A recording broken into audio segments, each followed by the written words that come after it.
नमस्कार, FM news देख रहे हैं आप। मैं हूं आपके साथ नेहा वालिया और एफएम न्यूज की पूरी टीम की तरफ से आप सभी दर्शकों को हनुमान जयंती की शुभकामनाएं। आज हनुमान जयंती है और पूरे देश में से धूमधाम से मनाया जा रहा है, लेकिन पिछले कुछ दिनों में देश के अलग अलग राज्यों में हिंदू और मुस्लिमों के बीच हुई झड़प को देखते हुए हर जगह सुरक्षा के खास इंतजाम किए गए हैं। स्थानीय शासन और प्रशासन किसी भी अप्रिय घटना से निपटने के लिए खास तैयारी किए हुए है। जहां हाल ही के दिनों में दंगे हुए हैं, वहां पर अतिरिक्त पुलिस फोर्स तैनात की गई है। इसके अलावा जुलूस को लेकर भी कुछ नियम तय किए गए हैं। देश में हाल ही के दिनों में हिंदू और मुस्लिम के बीच तनाव का माहौल कई बार बना। पहले मुंबई में मनसे प्रमुख राज ठाकरे ने मस्जिदों से लाउडस्पीकर हटाने की मांग की, तो कर्नाटक में मंदिरों के आसपास से मुस्लिम दुकानदारों को हटाने और मुस्लिमों का बहिष्कार करने जैसे मामले सामने आए। इनसे दोनों धर्म के लोगों के बीच तनाव की स्थिति पैदा हुई।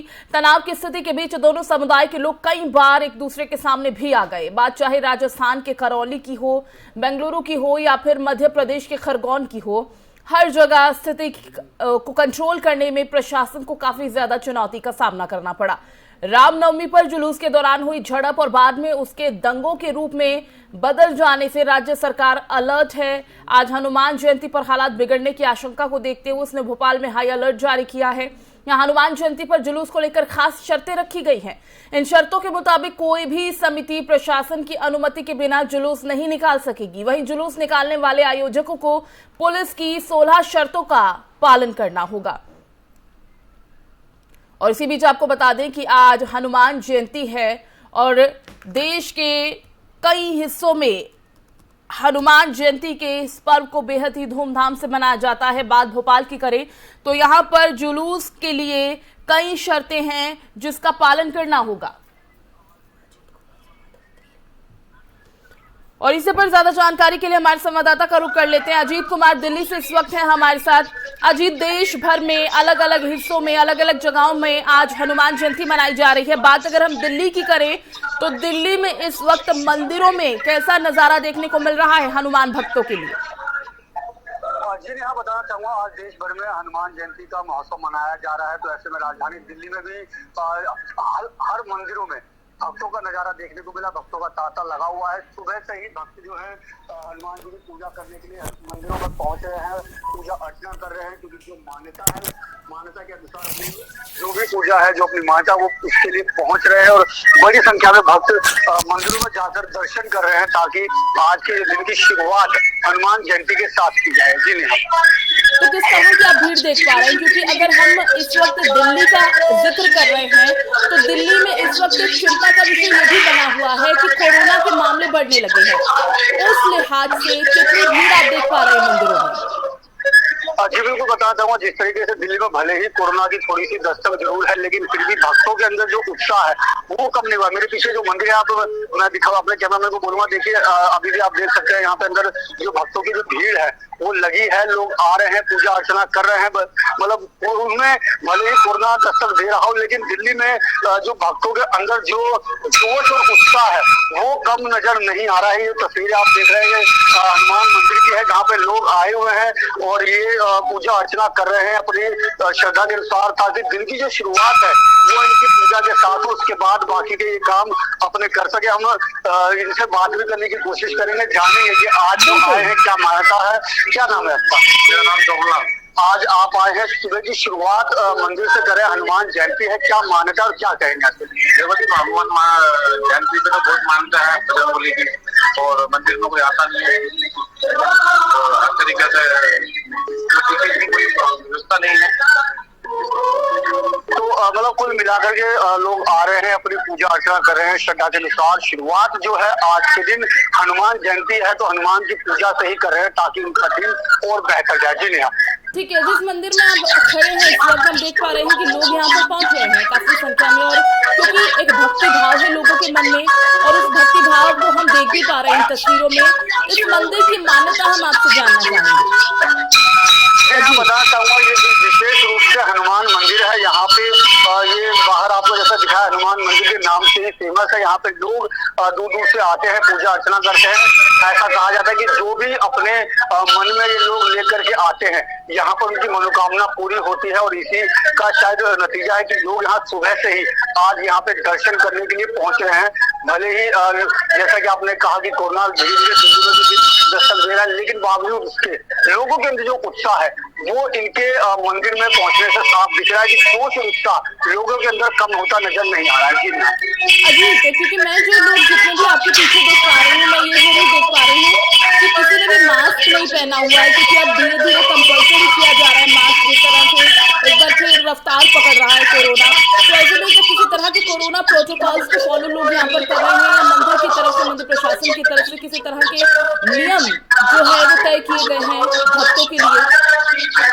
जी हाँ, बताता हूँ। जैसा कि अभी दिल्ली में आपको पता है कि दिल्ली में पूरी तरीके से मास्क पहनने पर जो प्रतिबंध है वो बिल्कुल खत्म कर दिया है। अब दिल्ली में मास्क पहनना अनिवार्य नहीं है। तो ऐसे में भक्तों के अंदर जोश है वो कहीं ना कहीं, भले उनके अंदर थोड़ा सा ये भय जरूर होगा, थोड़ा सा मन में संकोच जरूर होगा, लेकिन बावजूद इसके क्योंकि मास्क पहनना जरूर नहीं है तो लोग सावधानी के साथ बिना मास्क के आ रहे हैं अपनी पूजा अर्चना करने। लेकिन सावधानी जरूर बरत रहे हैं। जैसे गाजियाबाद का ही हम जिक्र कर ले तो वहां पर अब मास्क दोबारा से पहनने की हिदायत दे दी गई है, और जिस तरह से अब मामले बढ़ने लगे, मुझे लगता है एहतियात के तौर पर अब धीरे धीरे फिर से मास्क पहनना जरूरी होगा। और अजीत, फिलहाल के लिए आपका बहुत बहुत शुक्रिया इस तमाम जानकारी के लिए। तो आप देख पा रहे होंगे सभी के मंदिरों में काफी ज्यादा भीड़ है, लोग पहुंच रहे हैं मंदिरों में हनुमान जयंती के इस पावन उत्सव पर हनुमान जी के दर्शन के लिए और अपनी मनोकामनाओं की पूर्ति के लिए।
वहीं पंजाब के सीएम भगवंत मान आज राज्य के लोगों के लिए 300 यूनिट मुफ्त बिजली की घोषणा करेंगे। आपको बताते चलें कि 1 जुलाई से पंजाब के लोगों को 300 यूनिट मुफ्त बिजली मिलने वाली है। वहीं आप सरकार का 1 महीना पूरा होने पर सीएम मान आज उसकी घोषणा करने वाले हैं। मुख्यमंत्री भगवंत मान पंजाब में 300 यूनिट तक मुफ्त बिजली देने की योजना पर बीते मंगलवार को दिल्ली में मुख्यमंत्री अरविंद केजरीवाल से मुलाकात कर चुके हैं। ये भी बता दें कि विधानसभा चुनाव में आपकी प्रचंड जीत में 300 यूनिट बिजली निःशुल्क देने के वादे का बड़ा हाथ रहा है। इसके अलावा हर महिला को 1000 रुपए देने की घोषणा भी अपनी उन्होंने निभाई है। पहले महीने में सरकार ने भ्रष्टाचार पर नकेल कसने संबंधी जो काम शुरू किया उसका असर निचले स्तर तक दिखने लगा है और अब पंजाब वासियों में खुशी की लहर है, क्योंकि जिस तरह से सीएम भगवंत मान ने तमाम तरह के वायदे पंजाब की जनता से किए थे, एक एक कर उन वायदों को पूरा भी वो करते नजर आ रहे हैं। और अब सभी की नजर है कि जल्द से जल्द 300 यूनिट फ्री बिजली का जो ऐलान किया गया था सीएम मान की तरफ से, उस वायदे को भी पूरा किया जाए।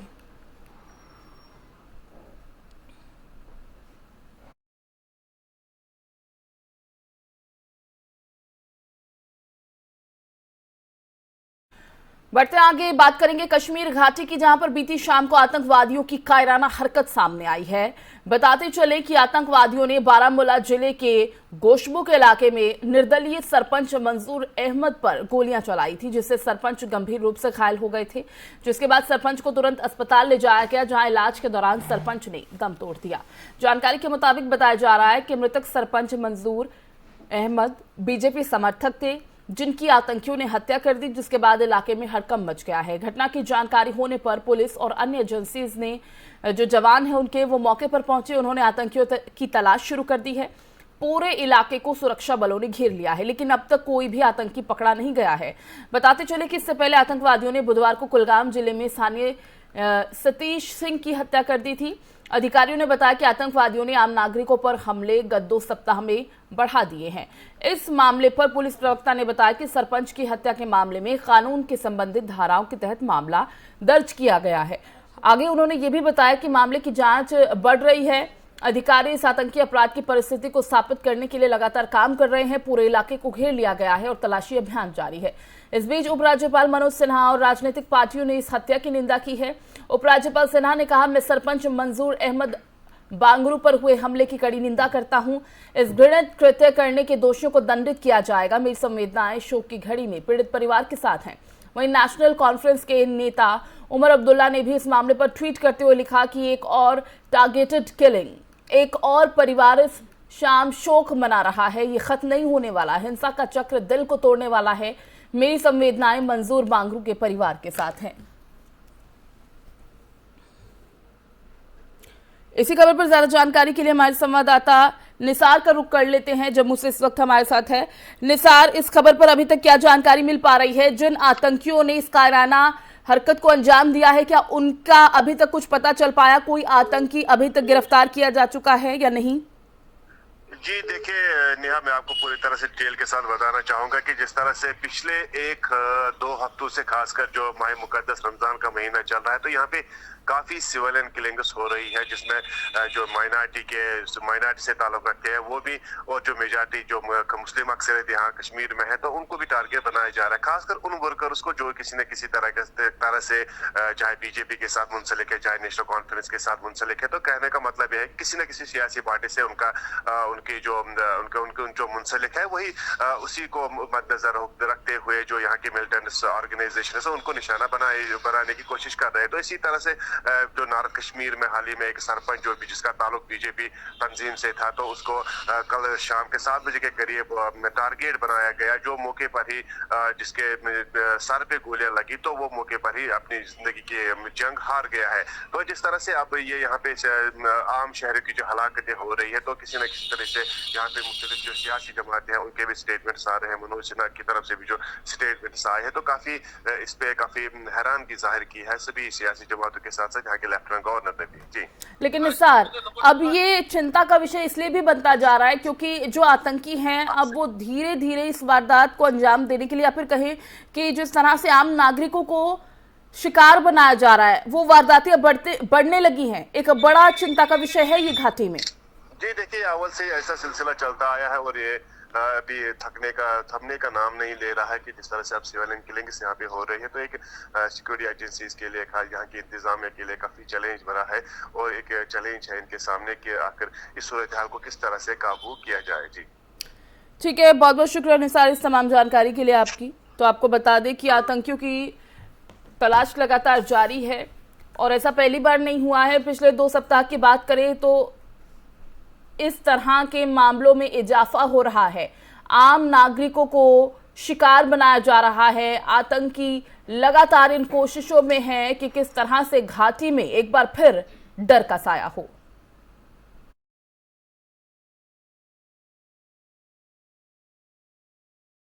देश भर में अब कोरोना की बात की जाए तो मामलों में बढ़ोतरी देखने को मिल रही है। ऐसे में बात देश की राजधानी दिल्ली की करें तो यहां भी हालात कुछ ठीक नहीं है। बताते चले कि दिल्ली में बढ़ते कोविड-19 के मामलों को देखते हुए अरविंद केजरीवाल सरकार ने स्थिति से निपटने के लिए कमर कस ली है और सभी अस्पतालों को निर्देश दिया है कि सभी अस्पताल अलर्ट मोड पर रहे। इस पर दिल्ली के स्वास्थ्य मंत्री सत्येंद्र जैन ने कहा कि दिल्ली सरकार स्थिति पर करीब से नजर रखे हुए है और सरकार कोई जोखिम नहीं लेना चाहती। हमने अपने स्वास्थ्य ढांचे को पूरी तरह से बेहतर किया है। इसके साथ ही दिल्ली में कोविड-19 के बढ़ते मामलों के बीच सभी अस्पतालों को अलर्ट रहने की सलाह दी गई है। स्वास्थ्य मंत्री सत्येंद्र जैन ने कहा, कोरोना वायरस को फैलने से रोकने के लिए दिल्ली सरकार कोरोना वायरस से संक्रमित मरीजों की कॉन्टैक्ट ट्रेसिंग कर रही है। जरूरत पड़ने पर RT-PCR टेस्टिंग को भी बढ़ाया जाएगा। सरकार टेस्टिंग, ट्रेसिंग और इलाज के सिद्धांत पर काम कर रही है। दिल्ली सरकार ने सरकारी अस्पतालों में लोगों को जल्द ही विभिन्न टीकों की एहतियाती खुराक मुफ्त उपलब्ध कराई जाएगी। सत्येंद्र जैन ने लोगों से जल्द टीका लगवाने की भी अपील की और कहा, इलाज से बेहतर बचाव है। जिन लोगों ने अभी तक टीका नहीं लिया है या सिर्फ पहली खुराक ली है, उन्हें पूर्ण टीकाकरण के लिए जल्द से जल्द अपने नजदीक के स्वास्थ्य केंद्र जाना चाहिए। बताते चले कि दिल्ली में शुक्रवार को कोविड-19 के 366 नए मामले सामने आए, जबकि संक्रमण दर बढ़कर 3.95% पहुंच गया है। ये जानकारी शहर के स्वास्थ्य विभाग के किए गए आंकड़ों से मिली।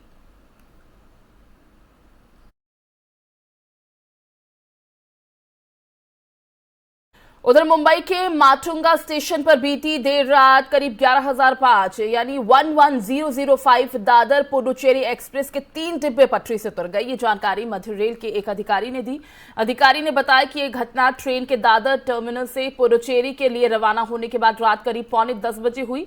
इसमें किसी के घायल होने की कोई सूचना नहीं है। सेंट्रल रेलवे मुंबई के CPRO शिवाजी M सुतार ने बताया कि कुछ ट्रेन स्लो की गई हैं। रेलवे CP कैसर खालिद ने मौके पर पहुंचकर उन्होंने बताया कि सभी यात्री सुरक्षित हैं। रेलवे लाइन अब नॉर्मल है और किसी तरह का कोई हताहत नहीं हुआ।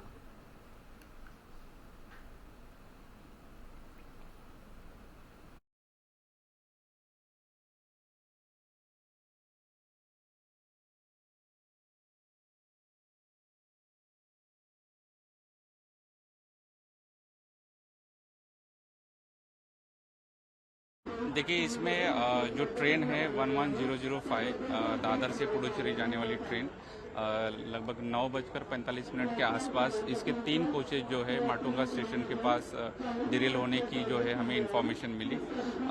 लेकिन इसमें जो है किसी भी प्रकार की हताहत नहीं है, कोई इंजरी नहीं, कोई कैजुअलिटी नहीं है। जैसे हमें इंफॉर्मेशन मिली, जो एडजेसेंट लाइन का जो ट्रैफिक है हमने इमीडिएटली सेफ्टी रीजंस के लिए जो है सस्पेंड कर दिया था। लेकिन 10:45 को जो है स्लो लाइन का ट्रैफिक जो है हमने रिस्टोर कर दिया है। अभी स्लो लाइन पर जो है हमारी सबअर्बन ट्रेनें चल रही है। जो ट्रेन डिरेल हुई है वो फास्ट ट्रैक पर है, तो अभी फास्ट ट्रैक का ट्रैफिक जो है बाधित है।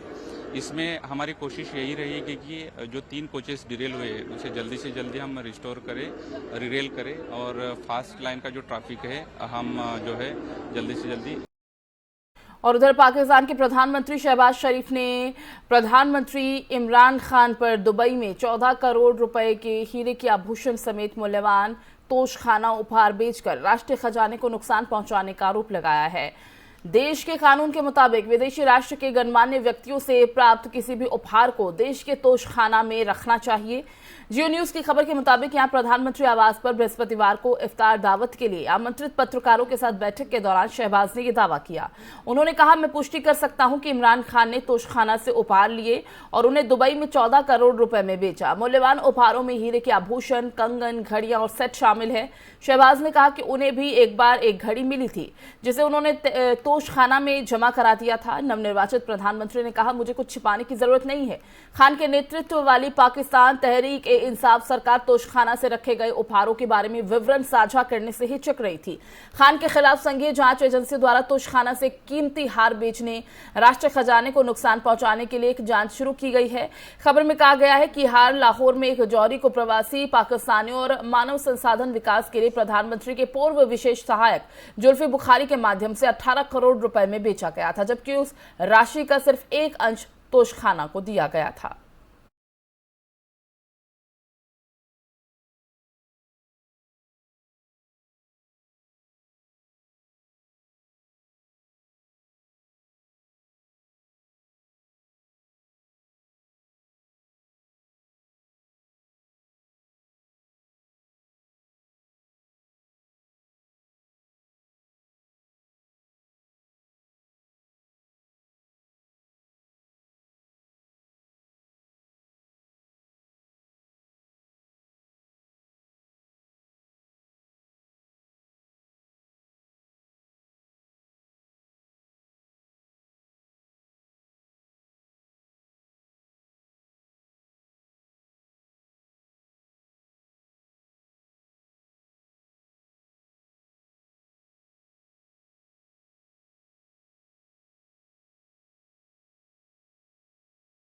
खबरों में बात करेंगे श्रीलंका की, जहां पर गंभीर आर्थिक संकट के बीच विरोध प्रदर्शन लगातार जारी है। देश में प्रधानमंत्री महिंदा राजपक्षे और राष्ट्रपति गोटबाया राजपक्षे के विरोध में श्रीलंका के राष्ट्रपति सचिवालय के बाहर राजधानी कोलंबो के मुख्य समुद्र तट गालेफेस में भारी भीड़ जमा हो गई। प्रदर्शनकारियों ने सरकार पर तानाशाही का आरोप लगाया। आंदोलनकारियों का कहना है कि सरकार तानाशाह और भाई भतीजावाद से भरी हुई है। सालों तक राजपक्षे सरकार ने हमसे पैसा लिया, हम इस अत्याचार से बीमार और थके हुए हैं क्योंकि यहाँ बहुत ज्यादा भाई भतीजावाद है। प्रधानमंत्री महिंदा राजपक्षे और राष्ट्रपति गोटाबाया राजपक्षे भाई हैं और हम चाहते हैं कि वो यहां से चले जाएं क्योंकि हमें अपने देश में कोई समृद्धि नहीं दिख रही। प्रदर्शनकारियों का कहना है कि जब तक राजपक्षे सरकार है तब तक देश की अर्थव्यवस्था ठीक नहीं हो सकती। कई जातियों के लोग अत्याचारी गोटाबाया राजपक्षे के विरोध में यहां आए हैं। ये लोग नहीं जानते कि देश कैसे चलाना है क्योंकि उनकी कोई योजना ही नहीं। सरकार सिर्फ भ्रष्टाचार करना जानती है। जो प्रदर्शनकारी थे उन्होंने आगे कहा कि हम चाहते हैं राजपक्षे जेल जाएं। देश में जो भी अशांति फैली है वो सब उनकी गलती की वजह से है। हम इससे बाहर निकलना चाहते हैं।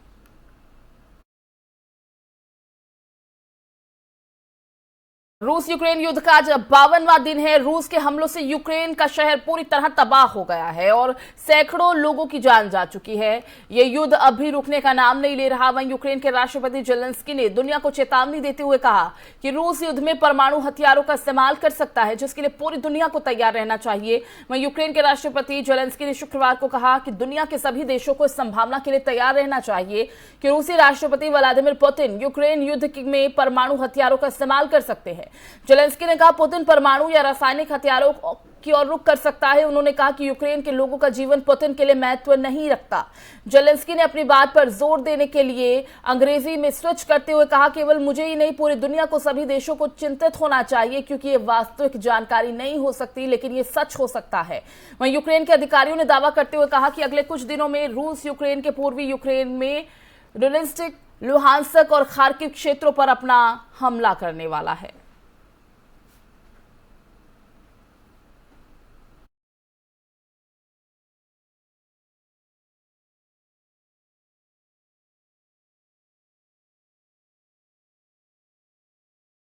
इस बुलेटिन में फिलहाल बस इतना ही। बाकी खबरों के लिए आप देखते रहिए एफएम न्यूज। दीजिए इजाजत, नमस्कार।